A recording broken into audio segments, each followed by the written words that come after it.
Yes, they were. To me, the introduction and the conclusion of a speech is the most important part. To me, a good opening and a good closing is crucial to a good speech.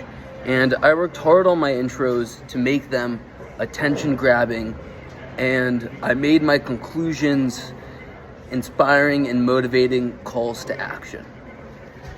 But were my speeches structured and organized?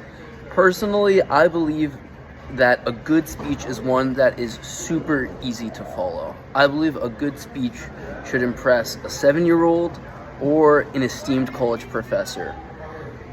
Everyone has their own methods of organizing and structuring a speech, and my way of doing so is keeping that easy to follow idea in mind and making the organization of a speech as easy as possible on the listener. Now, did I use transitions?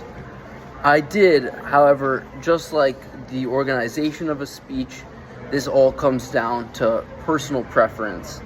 And I broke up my speech into various categories and transitioned from one to the next in a way that I believed was quite logical and made it easy to follow for the listener. Now, did I make eye contact, or was I too reliant on note cards? I've always believed that eye contact is one of my strong suits when it comes to a speech. I personally like to memorize the intro, the conclusion, perhaps a joke or two, and then just give it on my own without any reliance on the note card. I do like going over it before just to get the length of the speech, but personally I don't think a speaker should ever really be looking at a note card or at a paper unless you're just glancing over. How were my vocal characteristics? Everyone is grabbed by different styles of speakers, and I deliver speeches in ways that I find to be most effective, and that is speaking at a very slow pace, because I believe speaking at a slow pace conveys confidence. And it also makes the speech easy to follow along. So personally, I like to make my speech very loud and very easy to follow. Did I use verbal fillers, and how can we avoid doing this? This one's great because I believe just about every American can work on their fillers. I think especially and like.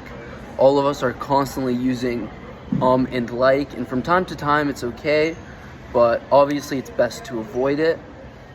And I constantly put effort into avoiding saying the word like, for example, on a day-to-day basis. And it is difficult to not use those fillers, but it just takes a conscious effort, and over time I believe it gets easier.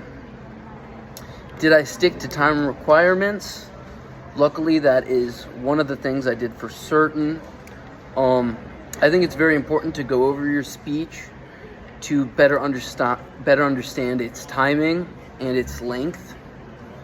Personally, I like writing my speeches a little over the time and then practicing the speech and cutting down the sections that I don't believe are as strong or can be taken out or aren't necessary to my speech or presentation.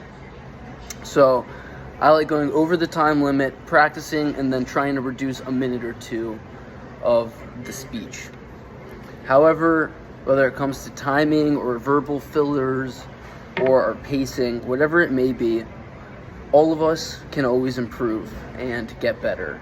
And we got to keep that in mind and continue to improve, no matter if we are seniors, freshmen, esteemed college professors, at a job, with families. It's a really useful skill, and I really enjoyed taking this class. Thank you very much.